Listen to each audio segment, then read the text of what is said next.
Good morning guys, my name is Barry and welcome to another episode of One Man in His Boat. In this episode we're going to be looking at getting the fluids for the engine. You're going to be coming on a little joyride with me, and we're currently waiting on ballast arriving. Unfortunately we found out that I've got 800 kilos of ballast to add to the boat, so we found this great company called Ballast, and oh my god, talk about friendly and professional, absolutely great guys. Within 24 hours they're going to have the ballast right here. So stay tuned for that guys, we've got a lot of work ahead of us this morning. We've got the engine to fill with fluids, we've got the engine to wrap up so it's not going to get dusty, and then we've got the area to prep for the ballast. So come on guys, come along with me, let's get started.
Right guys, now that we actually have our fluids, I'll go through each one of them and tell you exactly what they're for and where they go in the boat, and this is for the guys that really don't know much about boats or engines.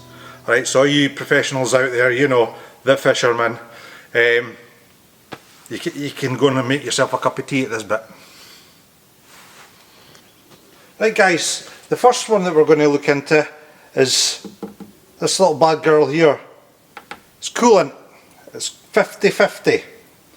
Now what 50-50 means is it's 50% water and 50% antifreeze, and basically you can dump this straight into your engine, into the header tank, which when the engine's running, it runs around the freshwater system and cools the engine down for the inside. So we're going to go into this 5 litre bottle next. This is for the pump and clutch on the hydraulics, and it's 80/90. That basically means it's a thicker oil than what the engine oil is, and it needs to be because the pump and clutch are running at a higher rate, which basically you need to lubricate it more, and because there's more heat you need a thicker oil because it takes a lot longer to thin. Now this 20 litre tub, guys, is the hydraulic oil. The hydraulic oil is the oil that runs up to the pot hauler head. It basically comes from the hydraulic pump and clutch right up to the head and then back round to the tank again. It's a very thin oil. It's a lot thinner than engine oil and definitely a lot thinner than the pump and clutch oil for the hydraulics. Right guys, the last tub, this is the last 20 litres. It's the engine oil, it's 15/40. And basically this is the in-between oil. This is in between the hydraulic oil. It's a little bit thicker than that, and then it's a little bit thinner than the hydraulic pump and clutch one once again. Now we are lucky because we've got a PRM gearbox. Now our engine runs off the 1540 and also our gearbox runs off the 1540, so we're quite lucky that way. Some gearboxes use different oils, and if you don't use the correct oil with your gearboxes, you're going to have running troubles, that's for sure. Right guys, Baz's top tip of the day: your funnels. Always keep them clean. Common sense really. Any bit of crap or rubbish in here is going to go straight into your engine, and you definitely don't want any rubbish in there, because if you get rubbish in there you start going to get problems, and then it's just a whole lot of expense. So save yourself a fortune by spending a little time by actually cleaning your funnels. All you need is just a wee rag and give it a good run round. Make sure there's no rubbish in it, especially the neck. The neck always seems to trap the most. And then take it from there.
Right guys, what we're going to talk about next is where do we put the oil.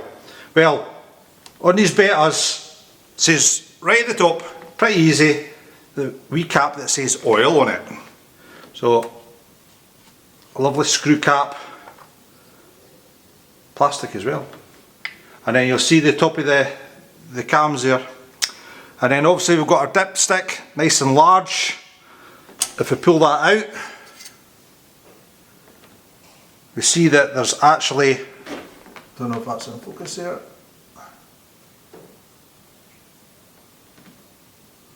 you can see there's no oil in it. Right, I'll put where my finger is. There's a little smidge of oil right here where my fingernail is, but we have to go just at the back end of this top line here.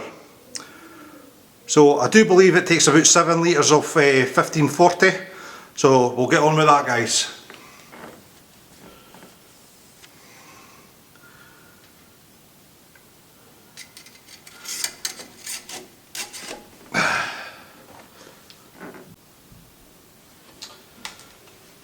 Right guys, another little top tip: always put a wee rag round at the neck there, because sure as damn it you will spill.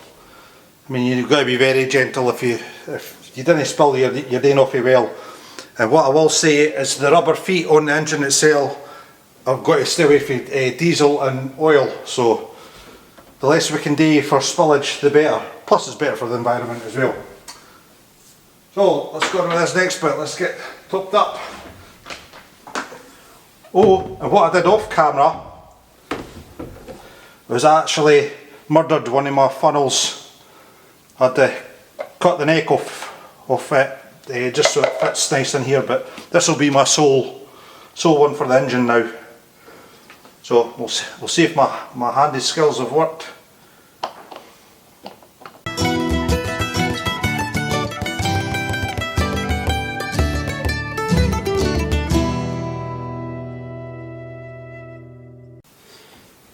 Right, what you do next is just let it run down, do its thing, and we check the dipstick periodically to see where the level's at. I'll just get a wipe and then we'll put it back in.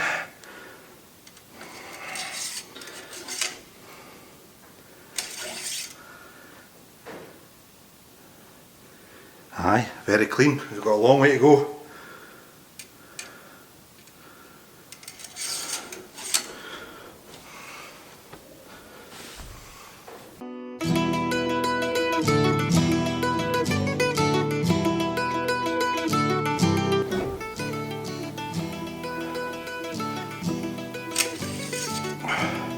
Aha!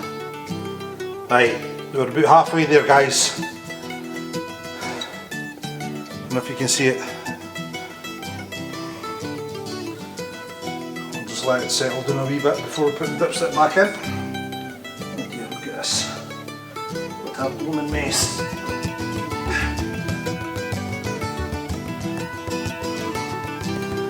That's exactly why I wanted white underneath, so you can see if you have any oil spillages. Because also eventually the oil goes black after a period, and if you've got any oil leaks, at least you're able to see them in the white. If it's grey, it's not so easy.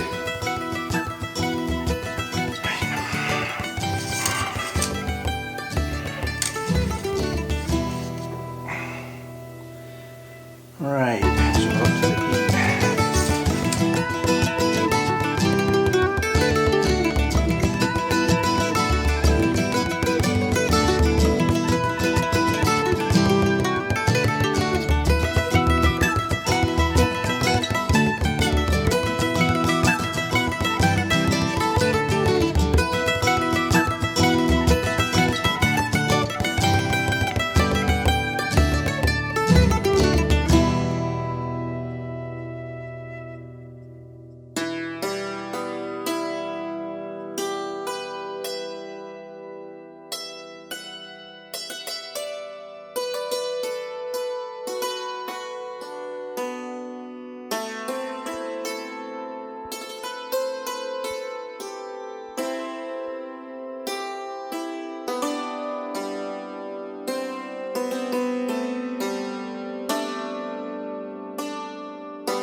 Right guys, we're going to top up the coolant now, and the coolant's right on this bit here.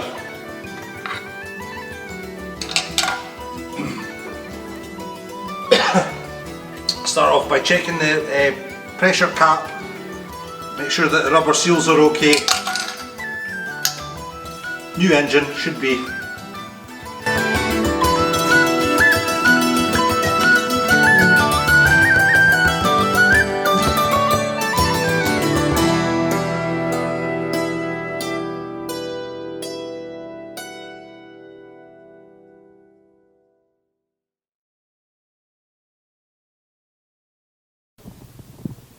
So we've topped up the oils and the coolant now. Now these are no exact because the boat's lying at all at funny angles and all the rest of it. What you should do is once we get her into the water and she settles down is check her fluids again, make sure that they're at the right levels. Now I will say this, too much oil in an engine is just as bad as not enough. So we'll have to make sure that that level is right on the ball, right on the money. Once we've done that, we give the engine a small run for 5 minutes, then stop it, let everything cool down, then check all our fluids again. Once that's done, we actually run it another 15 minutes. Same process again, stop it, let it settle down, check our levels, and then we should be good to go. Now, because it's a new engine, I've got a running process. Now, the process is just what I've explained up to the 15 minutes, but then you've got to go and give her basically little sea trials. So it'll be 15 minutes in gear at up to 2/3 throttle, so you're up and down the throttle because you've got to break the pistons in evenly, and then after that it's a full throttle for 15 minutes. Obviously you do keep it on for 15 minutes, you're up to full throttle and then back down.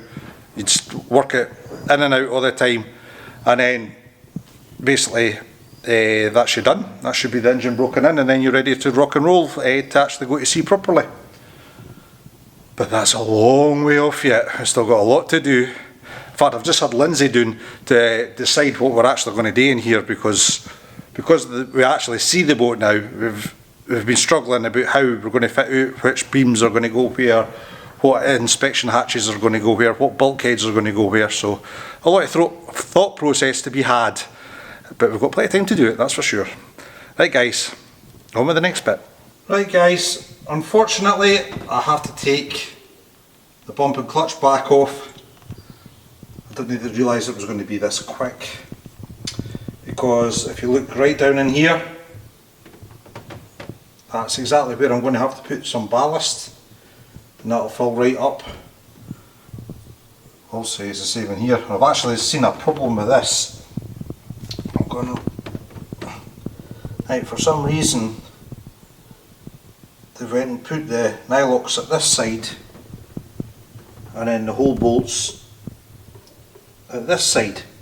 Now what will happen here, if I can zoom in, is once you fill with ballast, because you can't fill it all at once it sets, it will actually grip the nut and it will grip the bolt as well, and you'll never be able to get these out.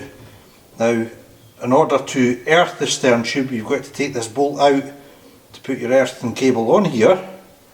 So that's a problem straight away. So what I'm thinking of doing is actually one at a time. We'll start at the bottom first obviously, then going up to the top, take each bolt out, turn them round, and then tighten them back up, and then when we fill it with ballast and it goes solid, it's actually the bolt itself that's just sticking out.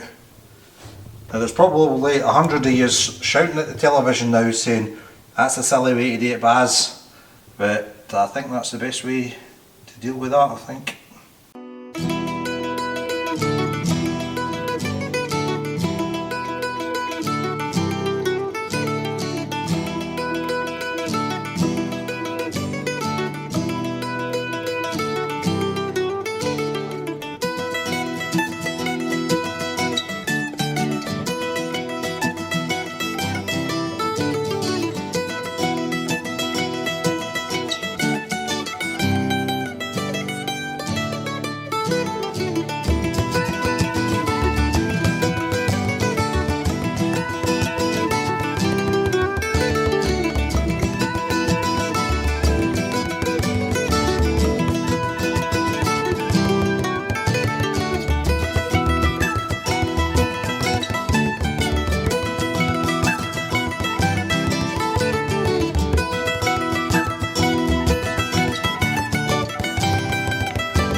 Right guys, now we're going to fill the ballast up. Once the ballast is solid, because the ballast will be coming away up to here, and then we'll be putting a couple of sheets of glass over it. It'll grip the studs on the heads of the bolts, and you're able to muck about at this side, no bother at all. So guys, what's next? Well, see all the wee lines in there? All this is to get filled with ballast. Now I can't do right underneath the engine, but I can do the back here in the well. So what I'm going to be doing is covering up the shaft and the engine with black bags so it doesn't get all dusty and stoory. Don't want a nice new engine covered in that rubbish. And then we'll start prepping these areas to take the ballast. There's 800 kilo going in. So yeah, quite a lot still to do.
Right guys, now that that's done, what I'm going to do now is just get on inside this area a light sand down with, I don't know, 40 grit or something like that, 60 grit.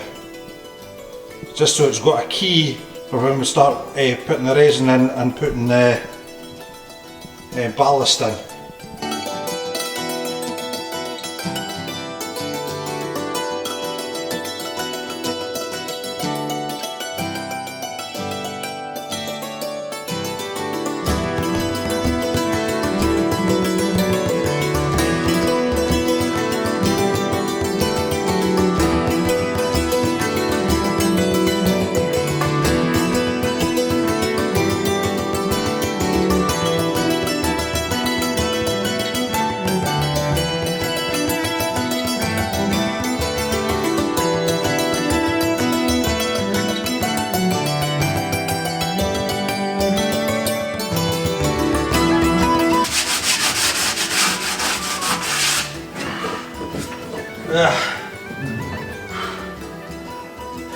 So there we go guys, that's everything keyed and ready for the ballast ready to go in. I will say this though, I have still got to get a good run out with the hoover, get a quick wipe down with acetone, and then I'll talk about the actual putting in the ballast process once we come to the day.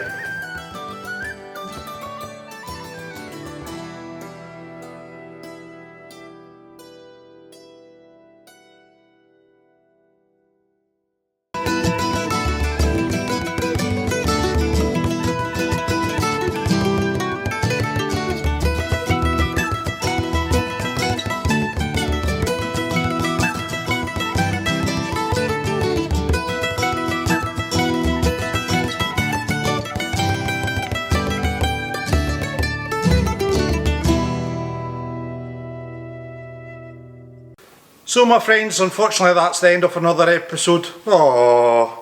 Thank you very much for watching. If you liked what you've seen or you've got any questions, please leave a comment below. Give us a thumbs up and please subscribe to our channel. And if you wish, tick that notification bell and I'll give you a general idea of when our next videos are going to be out at. Until the next video guys, thank you very much.